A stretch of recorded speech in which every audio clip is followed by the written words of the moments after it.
This is Hino's Sport, bringing you that heat and that far. We keeping a foot on the what? On the hex. We keeping a foot on the what? On the hex. And like the Tibetan mastiff that I am, I'm applying what? Unlimited pressure. Because pressure does what? It bursts its pipes. Let's talk about it, man. So Timothy Knothead ass Bradley had the unmitigated gall and the audacity to think that he's getting on Errol the True Spence. I told you, man. The true alpha extraordinaire governed by true alpha economics, they don't bend the fucking knee. They make you bend the proverbial fucking knee. Let me say it again. They don't bend the fucking knee. They make you bend the proverbial fucking knee. Errol the True Spence is not bending the knee. He's done the heavyweight lifting. He is the guy that has sat here and fought all of the heavyweight lifting opponents. I've told you, calendar 2016 year to calendar 2020 year, until you can find Terence Crawford, the Chihuahua, barking behind the damn fence, fight a Kell Brook. And I'm talking about a 2016 iteration, not this nosedive of a fight 2020 version. Let me say it again. The 2016 iteration, the guy that exposed Triple G as the fighter that doesn't fight that has no special effects up and down, that Floyd Mayweather famously coined and everybody's using. Not this 2020 nosedive variation, not the variation that hit freaking Kell Brook on the shoulder and everybody's laughing. Why do you think people not giving Terence Crawford the Chihuahua walking behind the damn fence any credit for that fight? Because everybody knows it's a nosedive affair.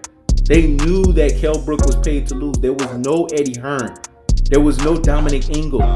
So do the fucking math. The three-pronged monster was instituted. Economics, politics, and pugilism at its truest and its most properest levels. Because there's levels to this stuff, like Meek Mill say. Now let's get on to the gears and the aspects of this.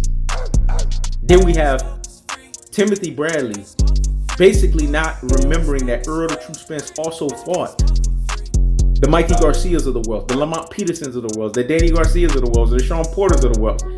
But Errol the True Spence still ain't doing enough. Terence Crawford, let's run through his welterweight resume. And we're going to see how this shit does not match up. And like Transformers, it's not more than meets the eyes. Let me say it again. Like Transformers, Transformers, it's not more than meets the eyes. He fought lame duck Jeff Horn, a guy who basically lost to Manny Pacquiao.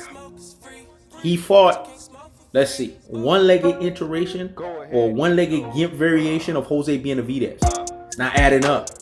He fought, let's see, Amir Khan that was 5 years past his prime at that time. He fought, let's see, Amin Gajin Begin Green Machine.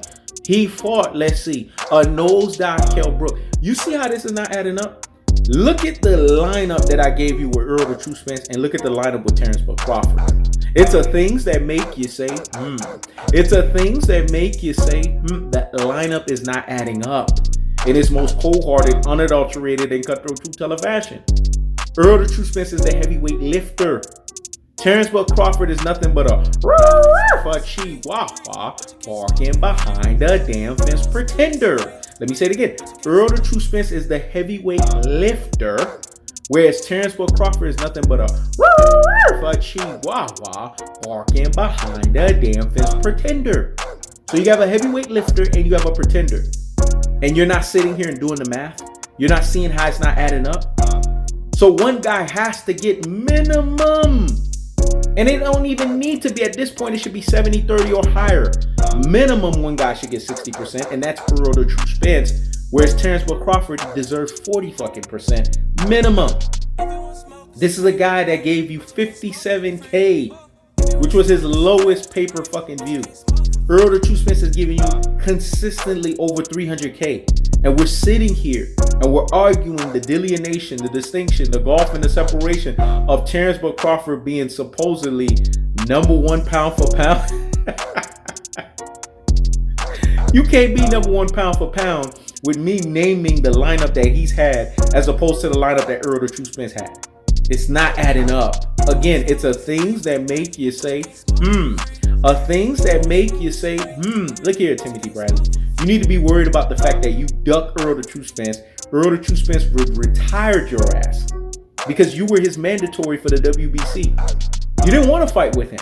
So you retired because you knew Mr. Tactical Aggression, technical punching placement, and body snatching work, the levying onslaught, the punishment style was going to physically retire you.